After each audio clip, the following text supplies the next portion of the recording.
Menteri Keuangan merombak besar-besaran susunan pejabat eselon 1 di Kementerian Keuangan. Dalam perombakan itu, Sri Mulyani memutuskan untuk mengganti Dirjen Anggaran Askolani dan menunjuk Isa Rahmatarwata menjadi penggantinya. Sementara itu, gelar orang terkaya di negeri ini yang mengelola kekayaan dan aset negara diberikan kepada Rio Silaban. Sang bendahara negara pun menekankan agar seluruh jajaran pejabat Kemenkyu yang baru bisa mengesampingkan ego masing-masing dan bisa bekerja sama dengan baik. Menurut Sri Mulyani, kerjasama jadi kewajiban untuk menghadapi tantangan global dan mendukung perekonomian tanah air yang tidak mungkin dilakukan secara solo.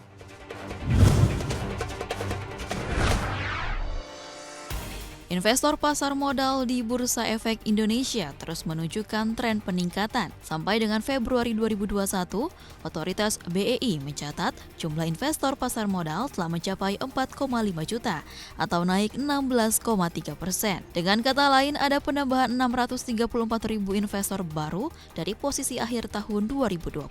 Investor pasar modal ini terdiri dari investor saham, reksadana, dan obligasi. Sementara itu, jumlah single investor identification khusus saham saja mencapai 2.1.288.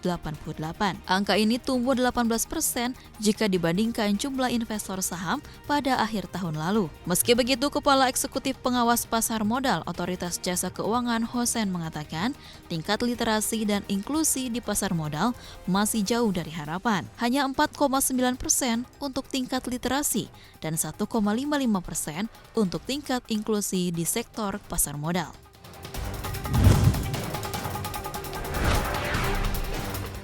Pemerintah mengalokasikan dana senilai 33,1 triliun rupiah untuk mendorong sektor properti kembali bergeliat di tahun ini. Alokasi anggaran tersebut akan digunakan untuk berbagai bantuan pembiayaan dan subsidi perumahan. Tak hanya itu, Menteri Keuangan Sri Mulyani menyatakan pemerintah menggunakan instrumen dana alokasi khusus fisik untuk pembangunan rumah secara swadaya. APBN juga memberikan dana bergulir fasilitas likuiditas pembiayaan perumahan. Stimulus yang diberikan pemerintah bukan tanpa alasan, sebab penjualan properti di sepanjang tahun 2020 ambles 2 digit di berbagai tipe rumah. Dan guna meningkatkan minat pembelian perumahan, pemerintah menanggung pajak pertambahan nilai atas penyerahan rumah tapak dan unit hunian rumah susun. PPN yang akan ditanggung pemerintah diberikan untuk penyerahan yang dilakukan pada masa pajak Maret 2021 sampai dengan masa pajak Agustus 2021.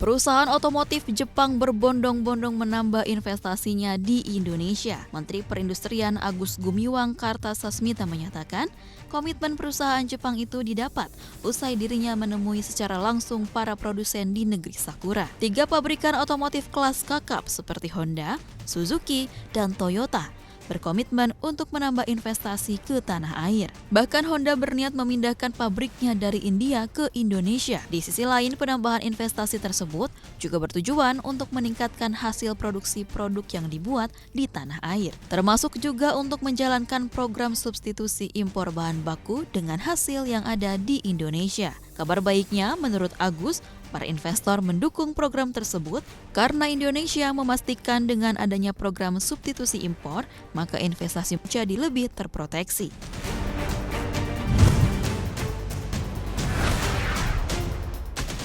DPR Amerika Serikat akhirnya menyetujui paket stimulus senilai 1,9 triliun dolar Amerika pada Rabu 10 Maret waktu setempat. Diketoknya stimulus jumbo ini mengantarkan Joe Biden pada keberhasilan pertamanya setelah dilantik menjadi Presiden Amerika Serikat pada Januari lalu. Paket stimulus ekonomi ini lolos dengan persetujuan dari 220 berbanding 211 suara setelah berminggu-minggu melalui perdebatan di Kongres antara Partai Demokrat dengan Partai Republik. Dalam stimulus tersebut, warga Amerika yang memenuhi syarat akan mendapatkan bantuan senilai 1.400 dolar Amerika per orang. Total bantuan tersebut mencapai 400 miliar dolar Amerika. Kemudian, 350 miliar dolar lainnya akan diberikan dalam bentuk paket bantuan kepada negara bagian dan pemerintah daerah, perluasan kredit pajak anak, dan peningkatan pendanaan untuk distribusi vaksin.